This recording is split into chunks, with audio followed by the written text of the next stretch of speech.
안녕하세요. 네, 저희는 오늘 욥기 28장에서 31장까지 함께 보도록 하겠습니다.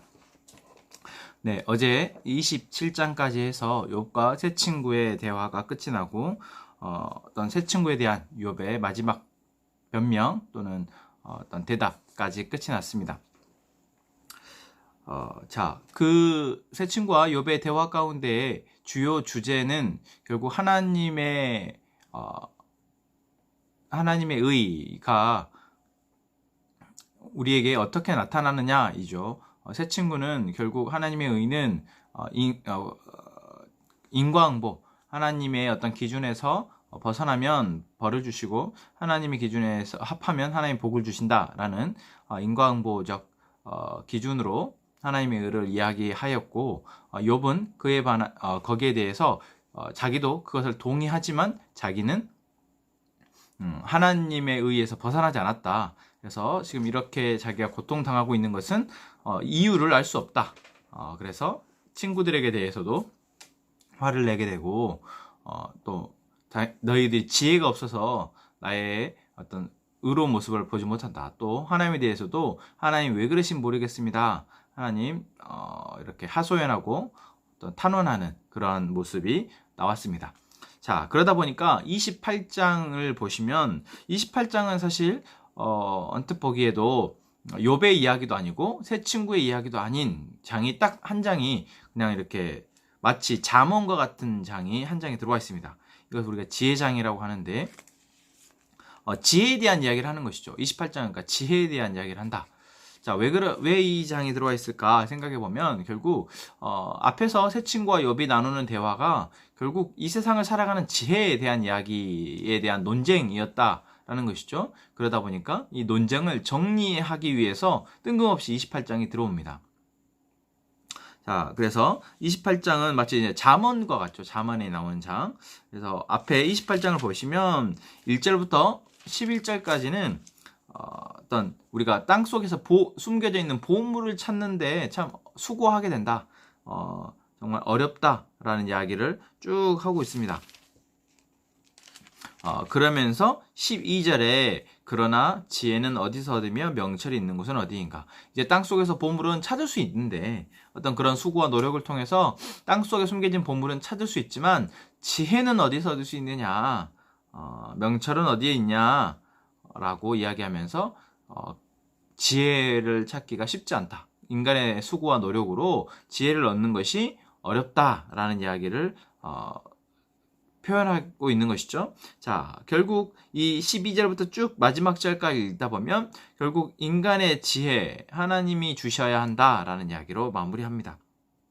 그래서 23절에 하나님이 그 길을 아시며 있는 곳을 아시나니 이는 그가 땅끝까지 감찰하시며 온천하를 살피신다. 또 마지막 28절에 사람에게 말씀하셨도다. 보라, 주를 경외함이 지혜요 라고 이야기하고 있는 것이죠. 네, 이것은 잠언에 나오는 이야기와 일맥상통합니다. 잠언 10장 9절에 여호와를 경외하는 것이 지혜다 라고 말씀하고 있잖아요. 그래서 우리가 이 욥의 어떤 전체적인 욥의 이야기 가운데 우리가 결국 이 세상에서 우리가 알아야 할 깨달아야 할 지혜에 대한 이야기를 하고 있는 것이구나. 그 지혜라는 것은 이 세상을 살아갈 때 우리에게 우리의 삶의 어떤 기준이 되어주는 것이고 또 삶을 살아가는 방법이 되기도 하고 삶의 목표와 목적이 되어지기도 하는데 그 지혜가 하나님에게서 나온다라는 이야기를 하고 있고 새 친구나 욥 역시도 분명 지혜로운 사람일 수 있지만 그러니까 하나님에 대해서도 알고 세상에 돌아가는 원리 가운데에서 어떤 중요한 것들을 자기들이 각자 깨닫고 있다 생각했지만 그것이 하나님이 보시기에는 하나님의 지혜와는 비교할 수 없고 분명히 부족하다. 그렇기에 그들이 나눴던 이런 대화들이 결국 지혜가 부족한 사람들의 대화인 것을 지금 이제 28장을 통해서 보여주고 있는 것이죠. 자, 그리고 이제 29장, 30장, 31장은 욥의 어떤 독백입니다. 앞에서 욥기 3장에서 욥이 어떤 1장과 2장에서 어떤 사고들을 겪고 나서 욥이 이제 3장에서 자기가 몸이 아픈 상태에서 고백했던 독백이 있었죠. 3장에서의 독백. 그 독백에 고백을 듣고 이제 새 친구들이 욥이 아직 자기 죄를 뉘우치지 않는구나 라는 생각에서 이제 욥에게 어떤 너가 무슨 죄를 지었으니까 이렇게 된 거 아니냐라고 이야기하게 된 그 단초가 됐던 3장에서의 독백이 있었습니다.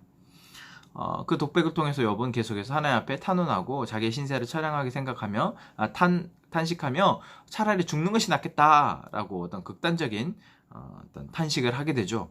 자, 그런 이제 그 이후에 친구들과의 대화 가운데에서 욥이 이제 29장, 30장, 31장 세 장에 걸쳐서 다시 한번 독백을 합니다.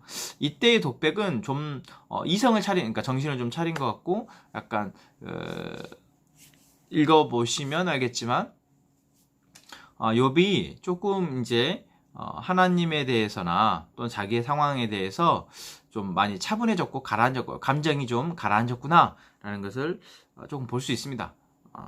자, 29장은 욥이 이제 29장은 회상하는 것입니다. 나는 지난 세월과 하나님이 나를 보호하시던 때가 다시 오기를 원한다. 그러니까 회상하면서 그때가 다시 왔으면 좋겠다라는 것을 29장이 이야기하고 있죠. 그래서 자기가 이러한 어떤 공경에 처하기 전, 이러한 고난 가운데 있기 전에 어떠한 모습이었는지 상상을 하는데 그때 자기가 베풀었던 어떤 선함, 그리고 주변의 사람들로부터 인정받았던 그러한 그 기억들을 쭉 나열을 하고 있습니다. 그래서 이 쭉 읽어보시면 욥이 이러한 사람이었구나 라는 것을 알 수 있고, 또한 그를 통해서 주변에 있는 사람들이 욥을 어떤 재판관으로, 뒤에 보면 나오죠. 25절에 보면 내가 그들의 길을 택하여 주고 으뜸되는 자리에 앉았나니, 욥이 상당한 어떤 인정받는 자리에 있었다라는 것을 알 수 있습니다. 자, 이제 29장의 어떤 과거 회상하면서 내가 그때로 돌아가고 싶다. 지금 이런 모습 말고 그때의 모습으로 돌아가고 싶다라는 이야기를 29장에서 하고 있고, 30장에서는 그러나로 시작하죠. 그러나 이제는 나보다 젊은 자들이 나를 비웃는구나. 그러니까 과거에 자기가 그렇게 영광스러웠던 모습, 어떤 좋았던 모습들이 있었는데 현재는 그러지 못하고 오히려 이제 비웃음을 사고 있다 라고 말하면서 이제 이 현재의 고난에 대해서 하나님 앞에 하나님 어떻게 이럴 수 있습니까? 하나님께서 나를 진흙 가운데, 19절에 보면 진흙 가운데 던지셨고 나를 티끌과 재갑게 하셨다. 20절에도 내가 주께 부르짖으나 주께서 대답하지 아니하신다. 지금 이제 자기의 과거는 그랬는데 현재는 이렇게 이런 상황에 처해 있고 이 상황을 하나님께서 지금 나를 이렇게 하셨다.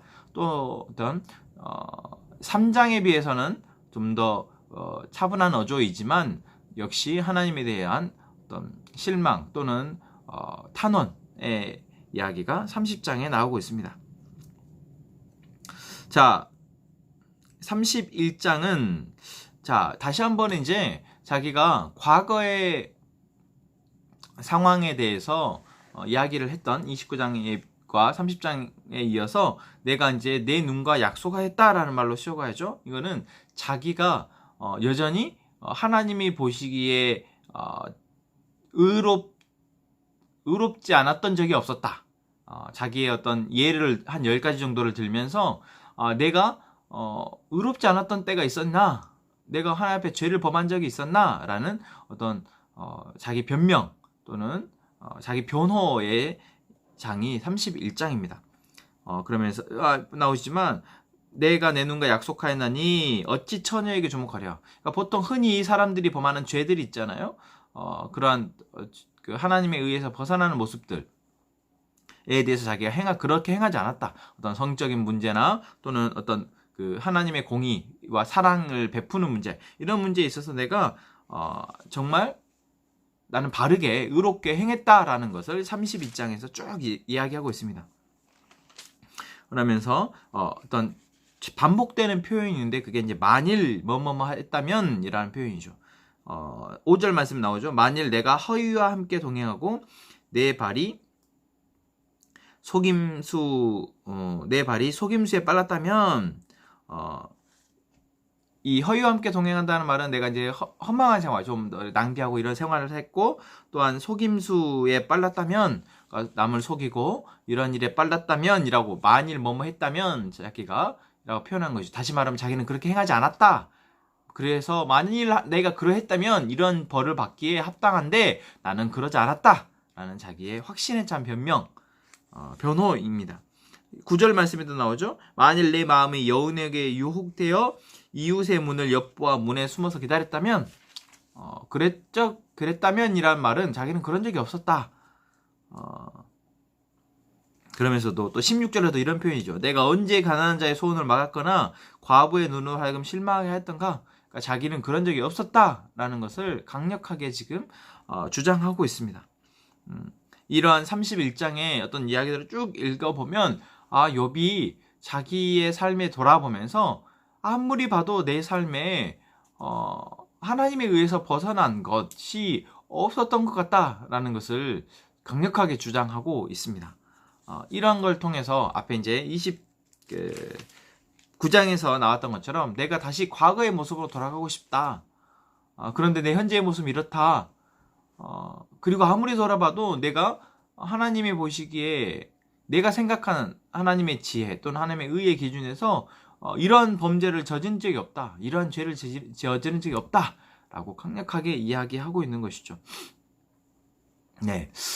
이렇게 이제 욥의 3장에 걸친 독백을 여러분 들어보시면서 어떤 마음이, 어떤 생각이 드십니까?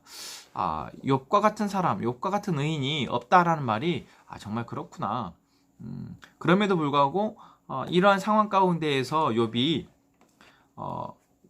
하나님의 어떤 지금 하나님이 자기의 삶을 보시는 부분에 있어서 너무 자신하고 있지 않는가라는 생각이 들고, 물론 욥이 충분히 의로운 사람이라 우리는 볼 수 있겠지만 하나님의 어떤 일하시는 과정 가운데에서 욥이 너무 자기의 의만 주장하고 있지 않는가. 분명히 의로운 사람이지만 자기의 의를 주장하느라고 하나님의 일하심이나 또는 하나님의 그 계획을 너무 무시하고 있지 않는가, 등한시하고 있지 않는가라는 생각을 저는 좀 하게 됩니다.